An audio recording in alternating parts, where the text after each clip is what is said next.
What's up, guys? Today we're going to be talking about the Mortal Kombat 1 Scorpion Chronicle, answering things like what stages should you be farming for the dailies, what are the best things to buy in the event store, how much can you actually expect to bring in terms of what you can spend as a free-to-play player, and more. And we're also going to talk about Mortal Kombat 1 Scorpion himself. How good is he? What gear should he have? What team do you want him on? So we're going to cover all that and more. But first, I wanted to take a second to talk about, well, you may have noticed the format for this video is a little bit different.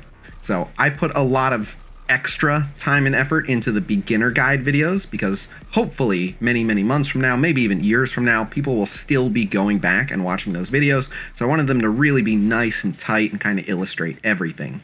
However, when it comes to videos like this that are relating to events that are going on as we speak, a lot of times people want the information as quickly as possible. So it's definitely easier and quicker for me to just kind of make an off-the-cuff video where I just kind of talk at the camera. I'll show some footage that might be related to what I'm saying, but it's going to be a lot less editing. So you guys will have to let me know in the comments. If you guys are okay with this quality of video, then I should be able to put out a daily video. So yeah, let me know in the comments. But all right, on to the numbers.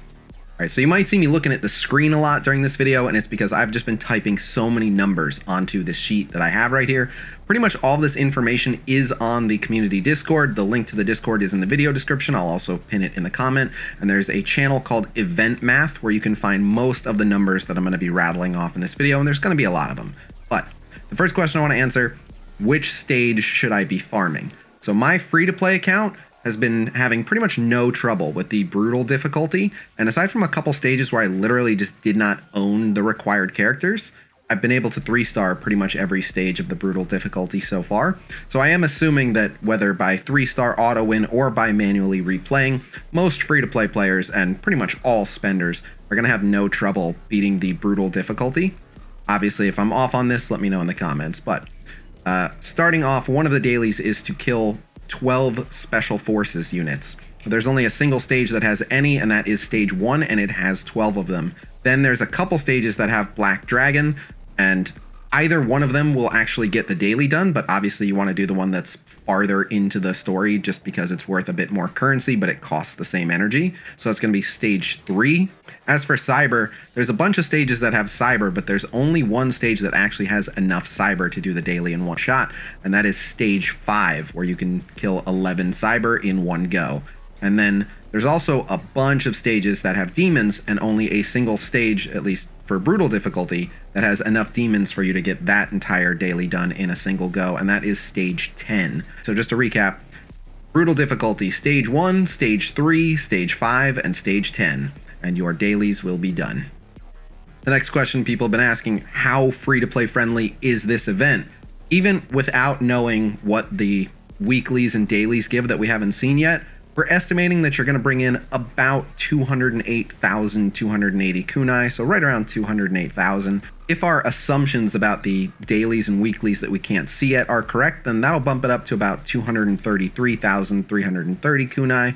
Again, these are kind of rough numbers, like we've done the exact math, but your individual experience will vary a little bit, but around 233,000 kunai is what we're currently expecting the average free-to-play player who can full clear brutal to bring in. So that is our best guess for planning your budget. Now, of course, we got to talk about the important part, which is what should you be buying from the store? Well, there's some really good things in the store, and there's some really terrible things in the store.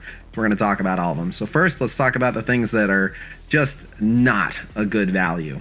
Easily the worst value are the body affinity souls.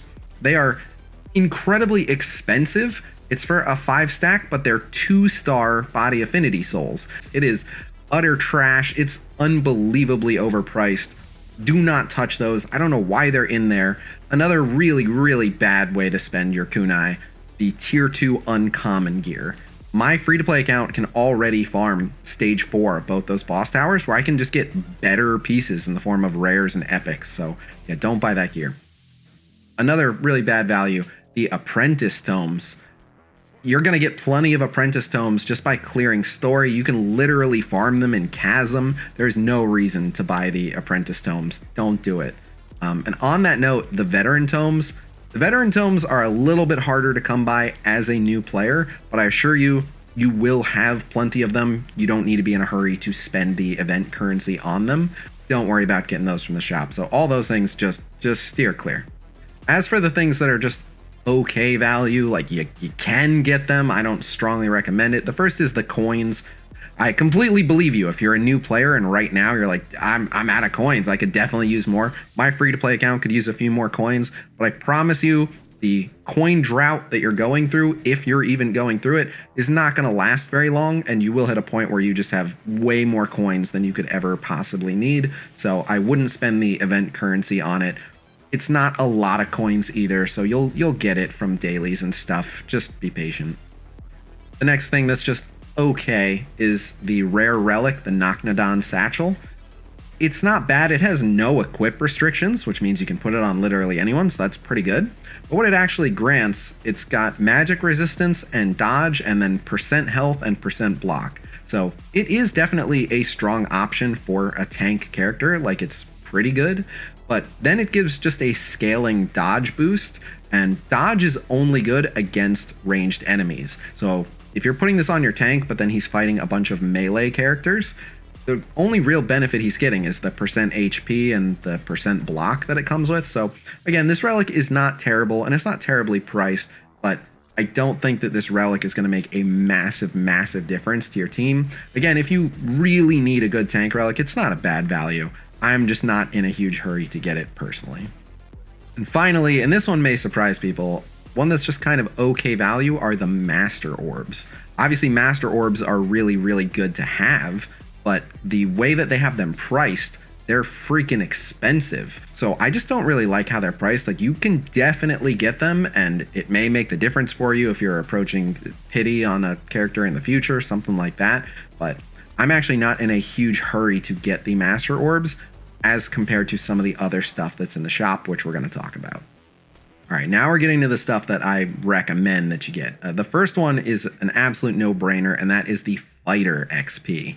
You will never have enough Fighter XP. Every player I know that's been playing for a while, even still, has nowhere near enough Fighter XP. The cost to get characters up to level 90, level 100 gets just insane. And this Fighter XP is very reasonably priced, so feel free to go ahead and grab the Fighter XP. Next thing to mention is Scorpion's Spear, the epic relic. So it's very pricey, but you should be able to afford it as a free-to-play player, and it is not by any means a bad purchase. It is only usable by Scorpion characters. So if you have Hellfire Scorpion or MK1 Scorpion, it is really good on him. And make no mistake, it's good on 3-star Scorpion as well. But as I mentioned, it's only good for Scorpion. You don't actually get an amazing return on your investment unless you're building a team that prominently features Scorpion. If you are, then this relic is amazing. The effects on it are incredible. It gets up to like a 60% chance to apply burn on every critical hit while giving attack and critical chance and critical damage. Like, it is a badass relic. But I'm probably not going to be grabbing it on my free-to-play, even though I use Scorpion a fair bit because I don't have one of the 5-star Scorpions, so it's not as important to me. Now we're going to talk about what is easily the best value in this entire event store, and that is the Tier 4 Epic Gear. That is the best possible gear you can get in the game right now. Tier 4 Epic, it does not get better than that. Now, will these individual pieces be the absolute best pieces you can get? Not necessarily. It'll depend on how the stats and substats actually roll for you, which we'll talk about in just a sec.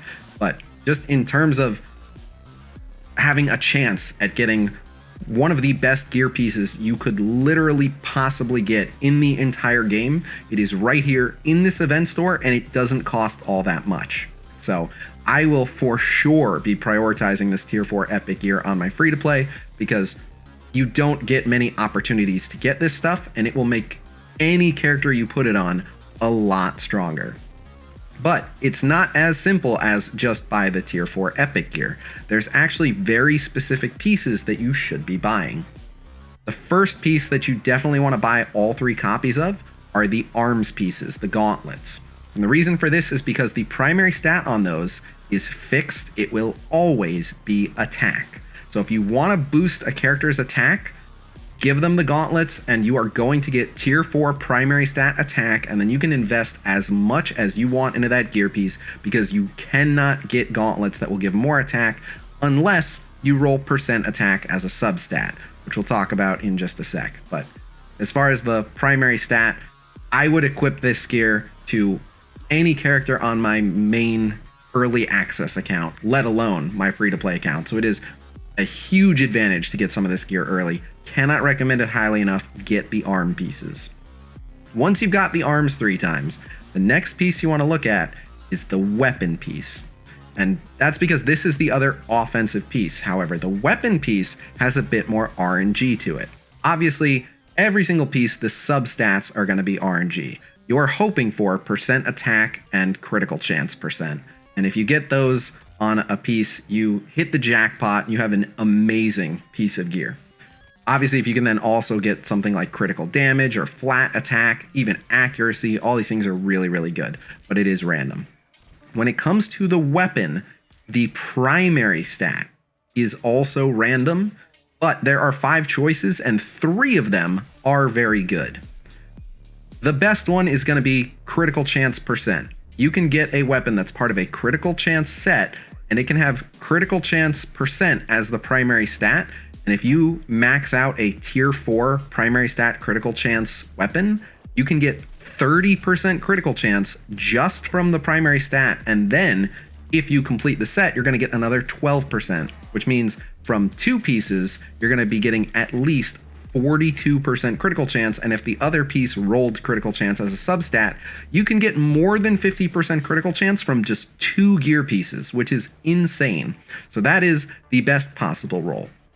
If you don't get critical chance, however, you will still should consider yourself lucky, I should say, if you get attack or critical damage, because both those are pretty good. Flat attack is good for everyone, and having 2 tier 4 gear pieces that give scaling flat attack that's tier 4 quality, really, really good. And critical damage, it's on a critical chance set, so you're obviously building some critical chance, so you're going to make use of the critical damage.